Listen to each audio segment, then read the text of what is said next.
Hello friends, welcome to my channel. I'm Em and my books are everywhere.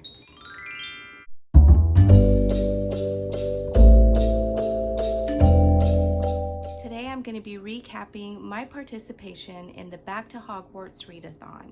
This was a readathon that was created by Cheryl at Candlewick Library, and she had some co-hosts, Lucy at the Lucy Chronicles, Kristi at Christie A. Cole, Angie at Angie and the Great World, and Alma at Alma's Book Journey. There are 9 prompts in this readathon, and there's a great little printable that Cheryl made, and I printed out the one for Ravenclaw because I'm Ravenclaw, and I'm going to go over the prompts and the books that I used to fill each of these prompts. Prompt number 1 is The Philosopher's Stone, and this is a book that features found family or a boarding school. For this prompt, I picked Ordeal by Innocence by Agatha Christie.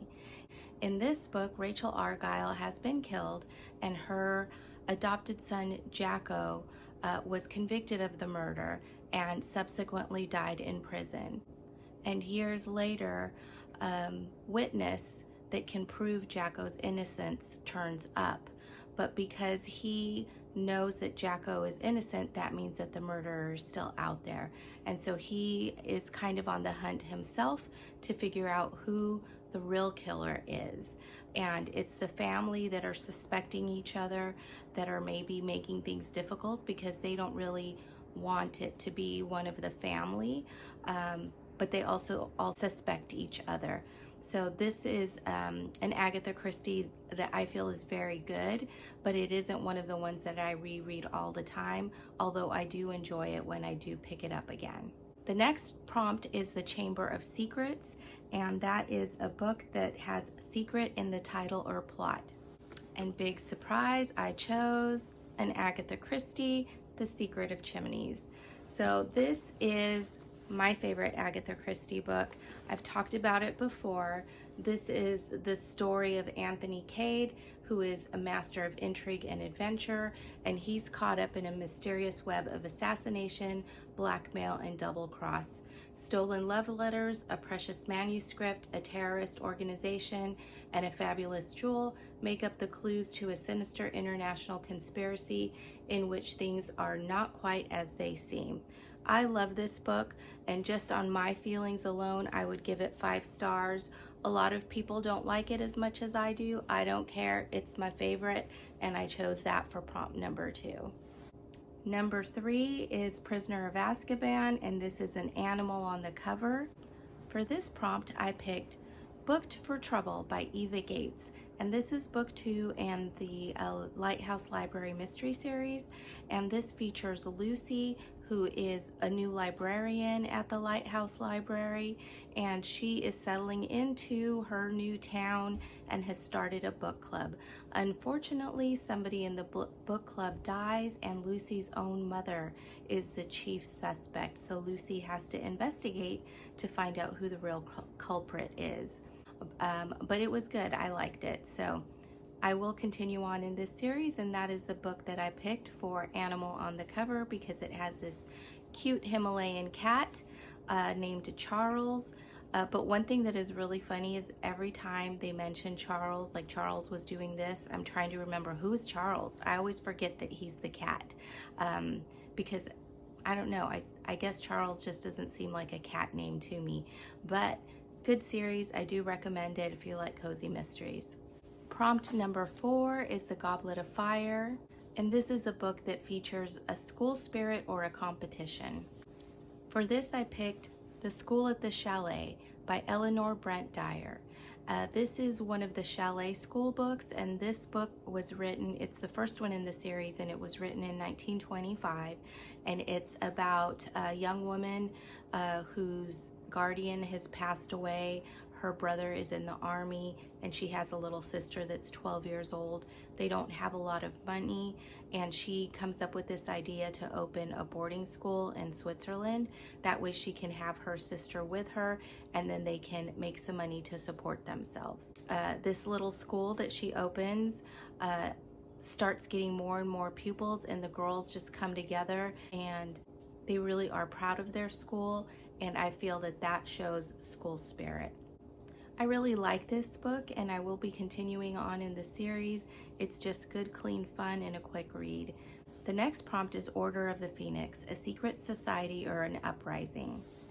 For this prompt, I picked Murder at the Beacon Bakeshop by Darci Hannah. And this is the first book in the Beacon Bakeshop mystery series. And this features Lindsay, and she has quit her high-paying job in the city and moved to this little town and has purchased a lighthouse that she is converting into an apartment and a bake shop. Unfortunately, someone dies after eating one of her donuts, and she's the chief suspect, and so she has to try and clear herself by finding out who the real culprit is. If you haven't noticed a theme, a lot of the books that I pick are mysteries. It's my favorite genre. This was a fun one, and I will be continuing on in this series. There's some quirky characters and a bake shop and a lighthouse. Oh yeah, this is also the second lighthouse book that I read in September. Lighthouses, mysteries, maybe they go together. The next prompt is The Half-Blood Prince, and this would be a book that features a number on the cover or a battle. For this prompt, I picked The Alloy of Law by Brandon Sanderson, and this features a battle, a huge one, and a couple of them. This is the first book in the second era of Mistborn, and this is the story of Waxillian and Wayne. It's one of the Wax and Wayne books. Look at this cover, isn't that cool? So it's kind of like fantasy, Old West style, because there's lots of horses and technology like steam trains and things like that. But it does take place on the same planet as the first Mistborn trilogy, only it's 300 years after that story ends, and society has advanced at least up to equal to like the Old West in our history. This was such a fun book. I loved it so much.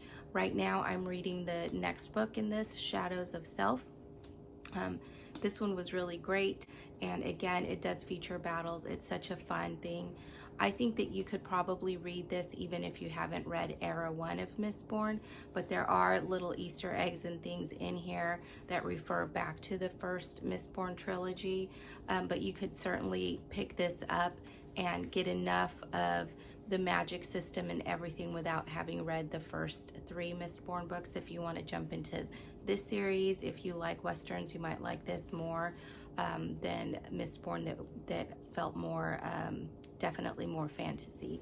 But yeah, The Alloy of Law by Brandon Sanderson is what I chose for the Order of the Phoenix prompt.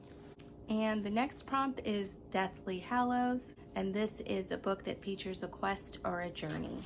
For this, I picked We Solve Murders by Richard Osman, and this book just released on September 17th, and I did listen to it on audio first, so I still haven't physically read the book, but I do want to get to that maybe later this month. I loved this book. So it's all new characters that are different from the characters in the Thursday Murder Club, but the writing is very similar. It takes place mostly in England, but there is travel to South Carolina, to Dubai, to, let's see, where else? There's a couple of other places that, an island, maybe Fiji, if I'm remembering correctly. So I'm going to say that this fulfills the journey requirement, and this is a mystery more towards the cozy side than the gritty side. If there's any language, it's to the lower end of strong language. I don't recall that there were any F-bombs in here. There's some references to sexual activity, but there's no descriptions, nothing open door. So this is the story of Steve Wheeler, and he's a retired policeman in England. He lives in a cozy little village. He loves pub quiz night. He has a cat that he adores, and he has a daughter-in-law that is a private bodyguard, and she is Amy, and she jet sets because she guards wealthy people and famous people, and the person that she is the bodyguard for now is a famous author. And unfortunately, someone tries to kill Amy, and the only person that she can trust to help her out is her father-in-law, but he's not very inclined to leave his cozy little home. So she needs to talk him into that to help her out, and so starts this story. I really recommend it if you like mysteries, if you like spy thrillers. This has that kind of vibe to it. Let's see, what could I compare this to? I'm going to compare this to like a James Bond type of story. There's a lot of humor in it, and you know, with James Bond, there's all of the fast pace, the you don't know who to trust, things like that.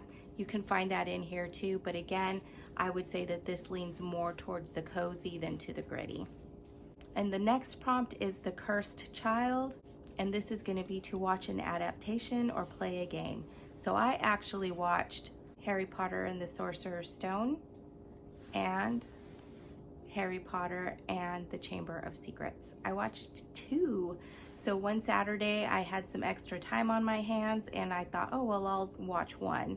And I watched it and then immediately had to watch the second one. I love the Harry Potter movies. I love the Harry Potter books. I really think that the first 2 movies are just such fun.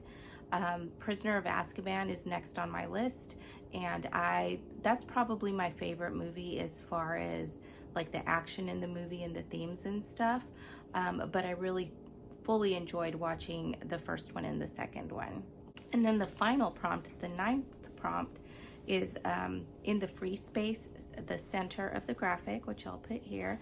And this is a book that features H and P in the title. And the book that I picked for this prompt is Mayhem at the Orient Express by Kylie Logan. And this is a book about some neighbors that can't get along, and they end up in court, and the judge sentences them to start a book club. He wants them to meet once a week to discuss a book together in the hopes that they can resolve their petty squabbles and get along with each other. The first book that they pick is Murder at the Orient Express by Agatha Christie, and lo and behold, a snowstorm comes. They end up all at the same house, which is a bed and breakfast owned by one of the ladies, because she has a generator, and so she has power and can have a warm house where the other ladies have lost power. She also has a lot of stores in because she's a bed and breakfast, and so she has food to be able to feed them all. And then strangers start showing up at the bed and breakfast because they find out that she has rooms that are available and she has power.